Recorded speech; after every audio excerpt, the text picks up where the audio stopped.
Good morning, everybody. Myself, Raghubir Singh, lecturer in civil engineering from Pandit J.R. Government Polytechnic College, Hoshiarpur. Today, in this session of presentation, we are going to have a look on the subject railway bridges and tunnels, and one of its important topic of classification of bridges.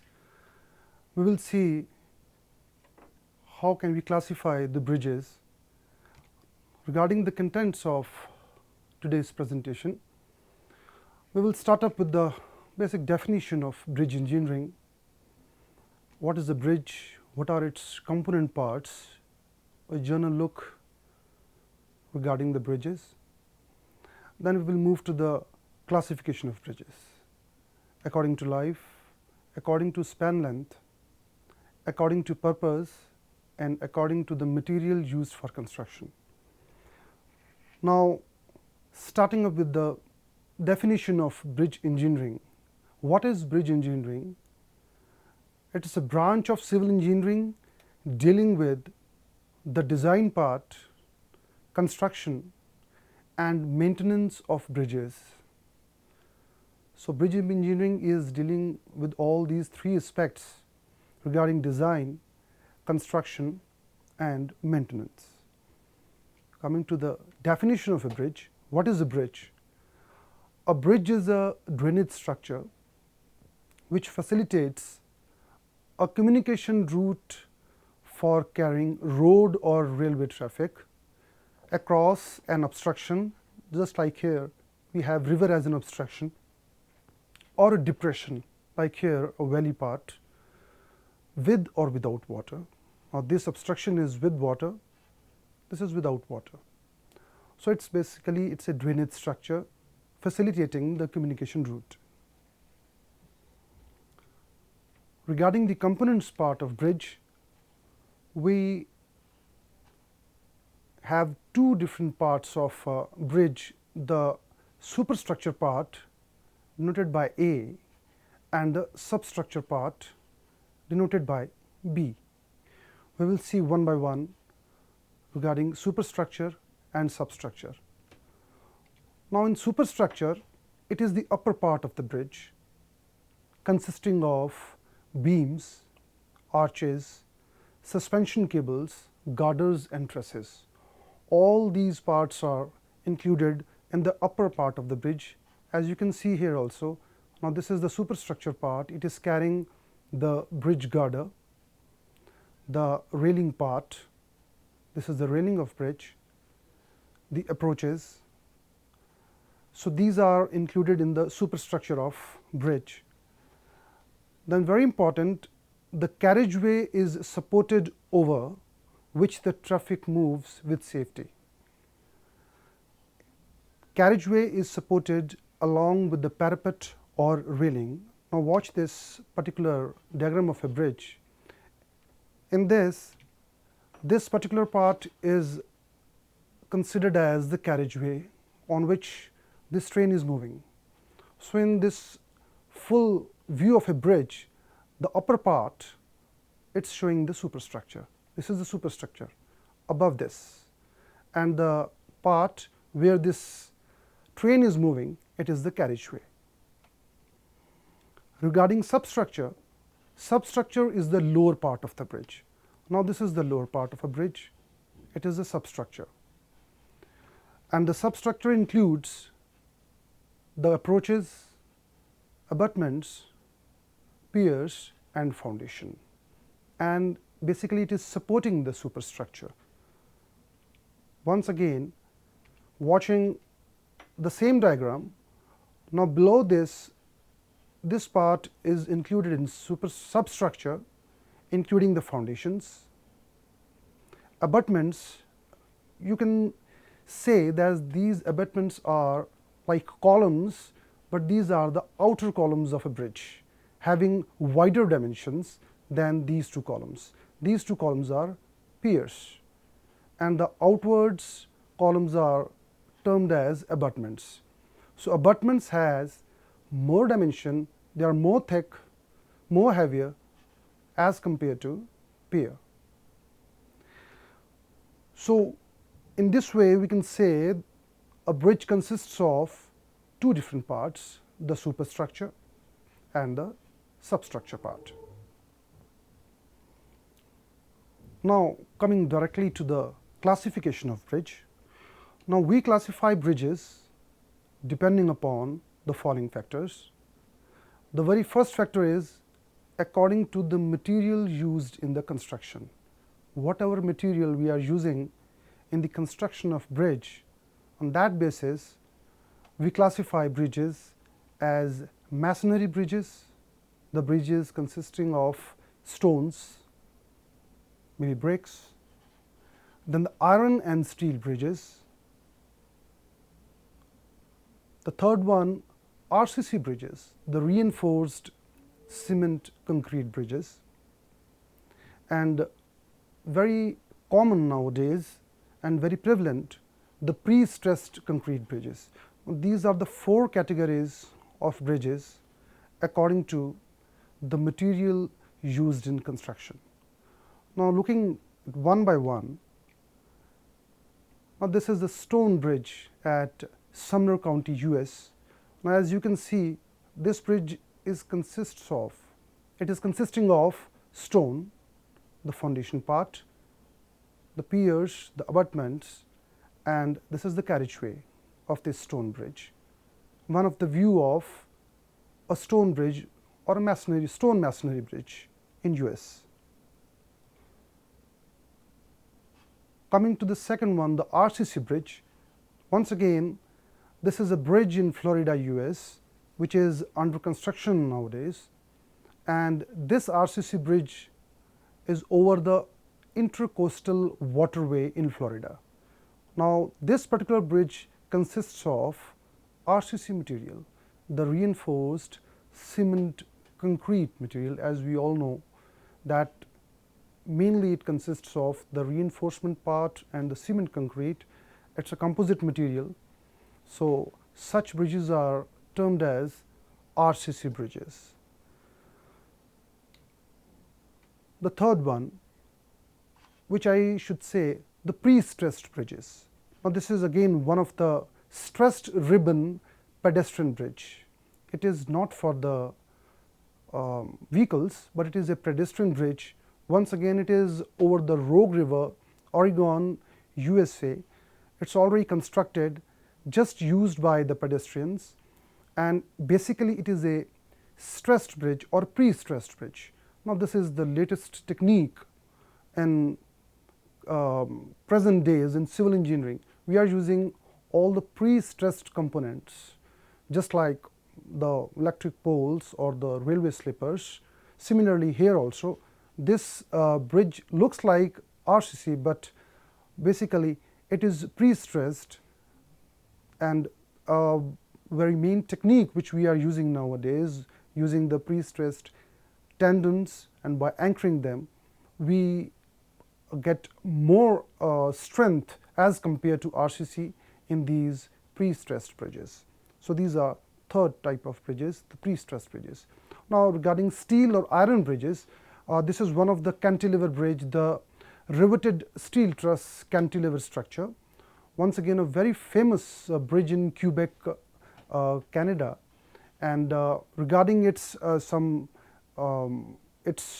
length part or the width part, it is 987 meters in length, nearly 30 to 39 feet long, and regarding its width, it is 94 feet wide and 104 meters or 340 feet high bridge. And especially this particular bridge has two different views, which I should say it is a steel bridge as well as it is a cantilever bridge. So it's one of the famous bridges in Canada. Now the first classification was according to the classification due to materials like masonry bridges, RCC bridges, pre-stressed bridges, or iron bridges. The second classification is according to the structural form, how the structure of a bridge is formed.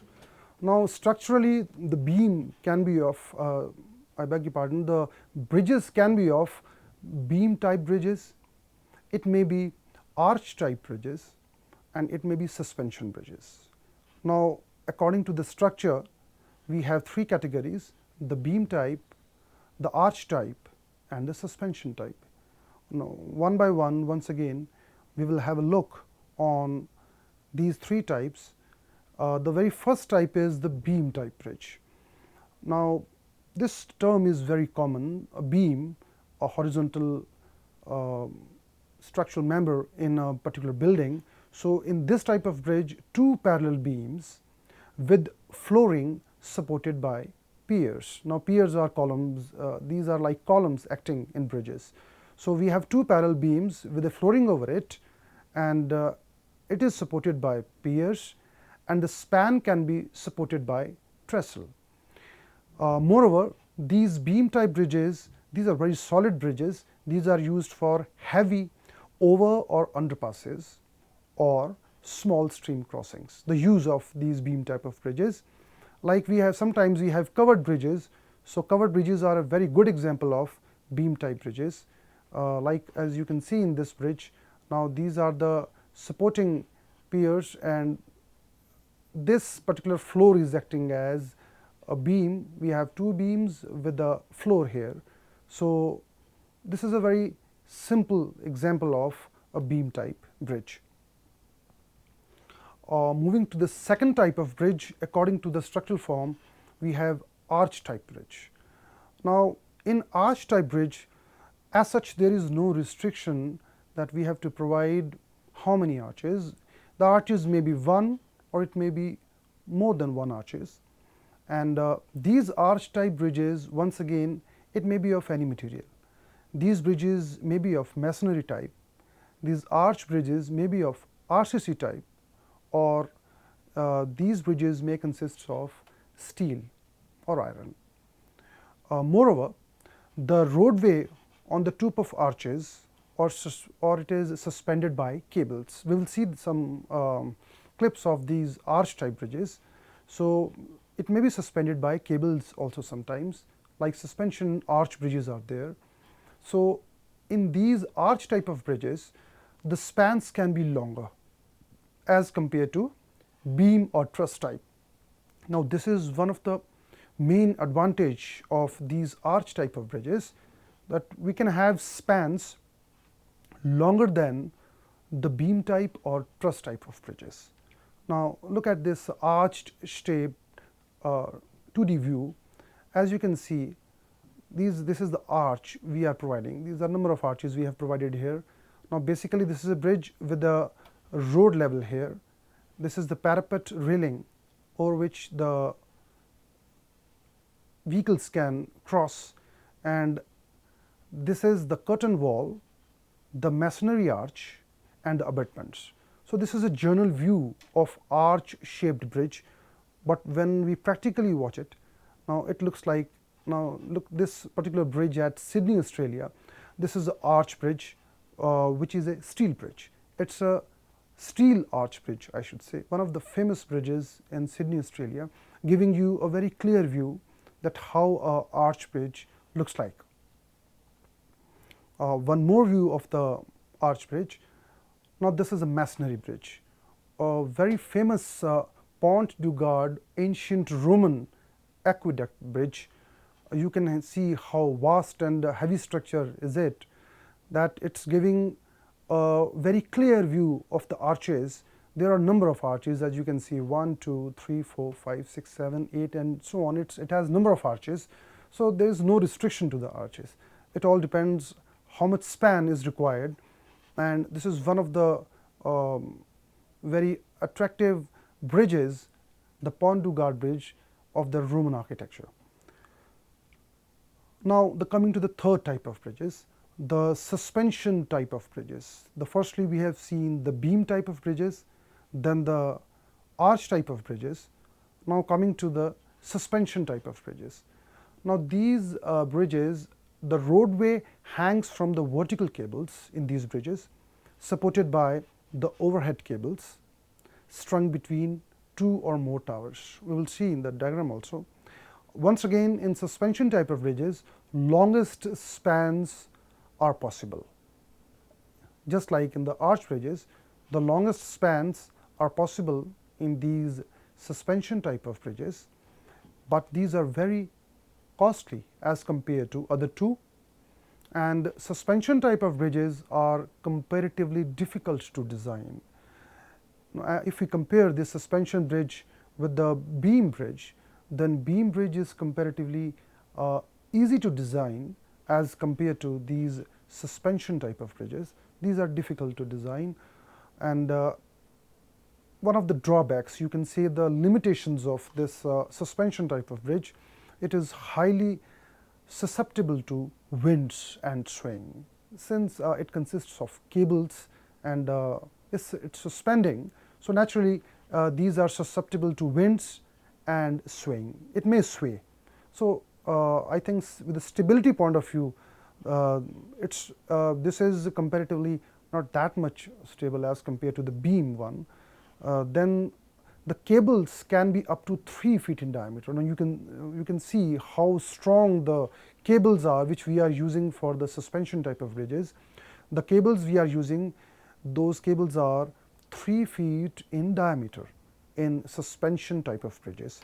Now this is a general 2D view of a suspension type of bridge. As you can see, this is a cable. It is supported the 2 vertical outward supports, and then we have slings. These vertical intermediate members, these are called slings, and this is the bridge floor. This suspension bridge is provided to this river. This is showing the highest flood level of the river. So this is a general 2D view of suspension type of bridge. Now look at this bridge. It's a huge Tsingma bridge at Hong Kong. It's a very lengthy bridge, worth of kilometers, and as you can see, these are slings. These vertical members are slings, and these ropes, or the cables I should say, it's the proper word, these cables are worth feet of diameters, and we can provide how much span from here to here. It's of very larger span. It has got larger spans. Now such spans are not at all possible in the case of beam bridges, and of course in the case of arch bridges also, but it is one of the you can say plus point or advantage of these suspension bridges, that we can have a longer spans in these type of bridges, the suspension bridges. Now one more bridge, very you can say very famous bridge in California, the Golden Gate Bridge. Now this is one of the view of bridge. This is the carriageway, the floor where the vehicles are moving. Now basically this is a 6-lane bridge.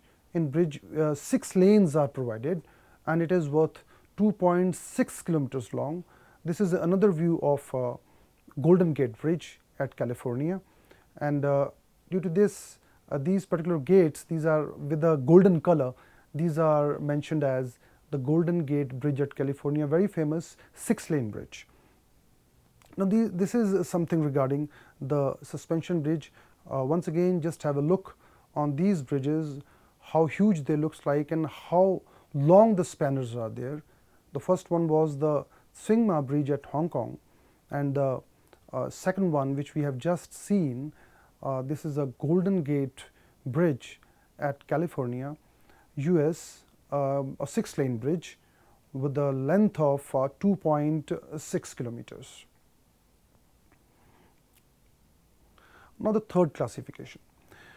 We have seen 2 classifications till now according to the material used, according to the shape you can say, or the structural form. Now C part is according to the alignment, direction. So firstly we have straight bridges. Mostly the bridges are straight. When we call a bridge a straight bridge, when the bridges are having its center line at right angles to the axis of river. Now look at this diagram. This is the axis of river, and this is the floor of bridge. Now these are at the 90 degree. So such bridges in which the center line of the bridge is exactly at the 90 degree to the axis of the river, so such bridges are called the straight bridges. these are called straight bridges. Now these are the approaches to the bridge. Once again, the top view, these are the abutments, outer columns I should say. This is the abutments, and intermediate columns, the piers. So we use abutments and piers in bridges rather than the word column. So this is the river bank and the wing walls of a river. So basically concentrating once again on this definition of straight bridge, to the axis of river, this bridge is exactly at the 90°. So that's why these bridges are called straight bridges. And on the other hand, the second type of bridges is skew bridges. Skew bridges, very simple. If straight bridges are at 90° to the axis of river, now these bridges are not at the right angles to the axis of river. The bridge is having its center line not at right angle to the axis of river. So these are called skew bridges. Now look at this diagram. Now this bridge is not at the 90°. If this is the axis of river, it's inclined, it is at some angle other than 90°. The diagram is more or less same, but the angle is different. It's not 90°. This axis is not at the 90°.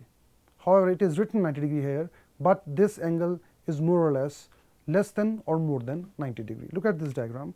These are the two views of skew bridges. Now this is the roadway and there is a bridge over it. Now this bridge, the line of this bridge is not at the 90° to this road. So this is a good example of skew bridge. One more example. Now this is a small drain, or I should say a small river, and this is a bridge at some angle to this center end of the bridge. So once again, this is a very good example of skew bridge. So these two bridges are giving us a good example, a good view that how skew bridges looks like. Now the fourth classification, this is very interesting and very important also. According to the life, we have two types of bridges, the temporary bridges and the second permanent bridges.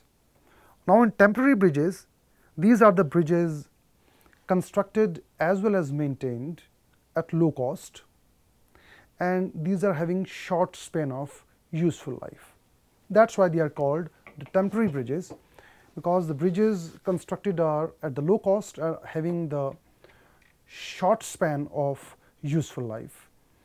Now regarding the examples of temporary bridges, we have timber bridges, the cantilever one, suspension bridges, and the floating bridges. We have lot more bridges in temporary. We are just having four important type of bridges.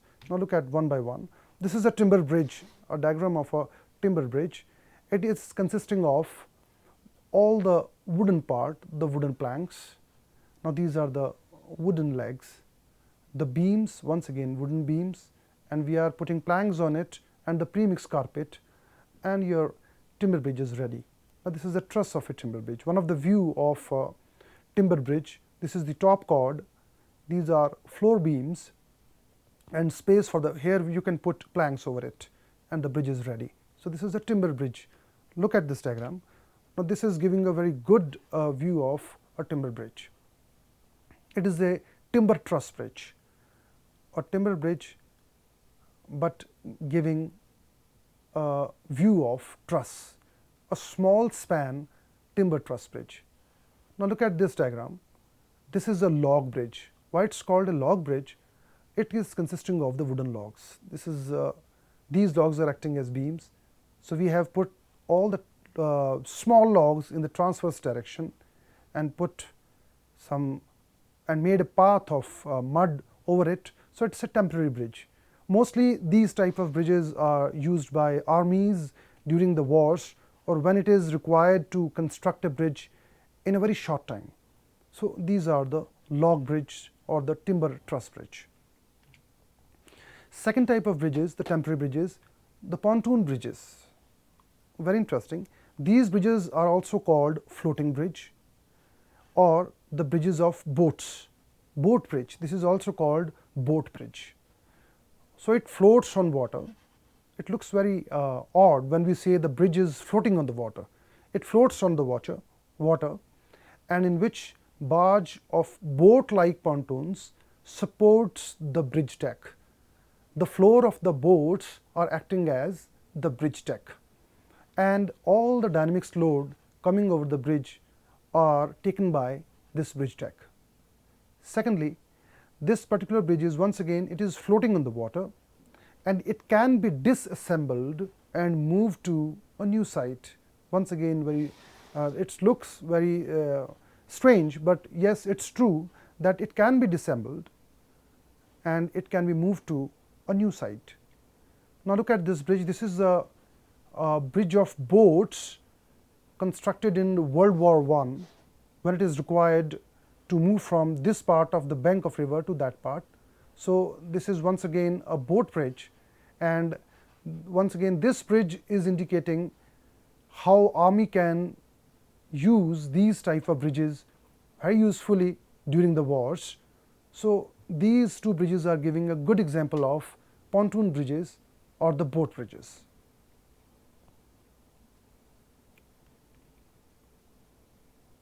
This is one more example of the floating bridge, the floating walkway and a public dock at the East Bank, Oregon, US.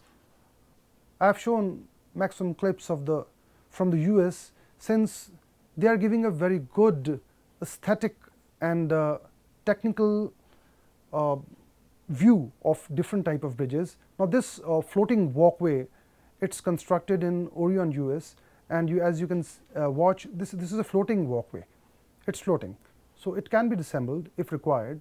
So it's a very good example of a floating or pontoon bridge. Once again, two more examples or two more sites of floating bridges.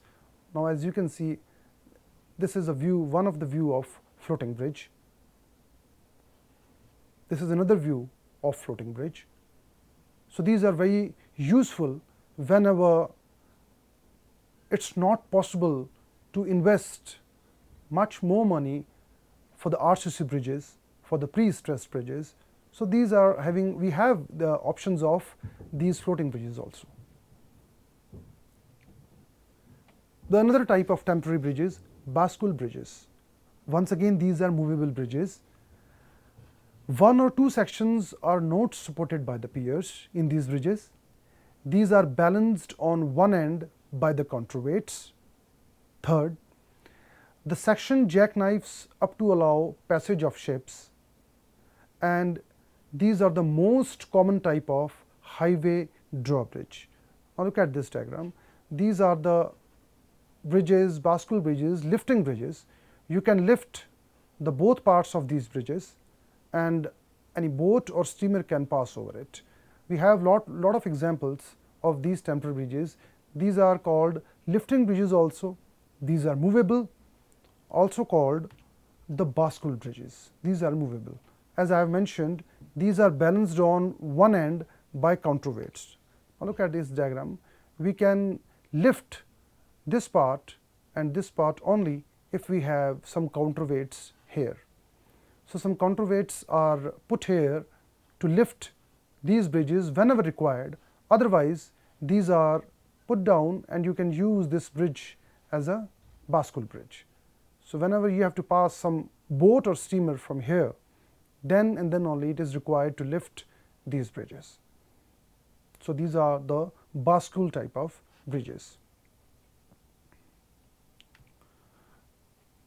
Then very interestingly, swing bridge. This is also one of the movable bridge. The central span turned 90 degree on the pivot. So there is a pivot on which this center span turned to 90 degree. Look at this. Now this is a bridge and it has turned, the pivot is somewhere here. So it has turned to the 90 degree. This bridge was having this end towards here and this end somewhere here. So it is turned to 90 degree just with the help of pivot placed somewhere here. So these bridges are called the swing bridges. Once again, this is required when you have to pass some ship or boat to pass from here to the passageway of the river. Now this is a traffic, it is stopped until unless it's once again aligned with this bridge. So these bridges are called swing bridges. Looking once again, these are having a central span turned 90 degree on the pivot, pier placed in the middle of waterway, and double swing is also possible sometimes.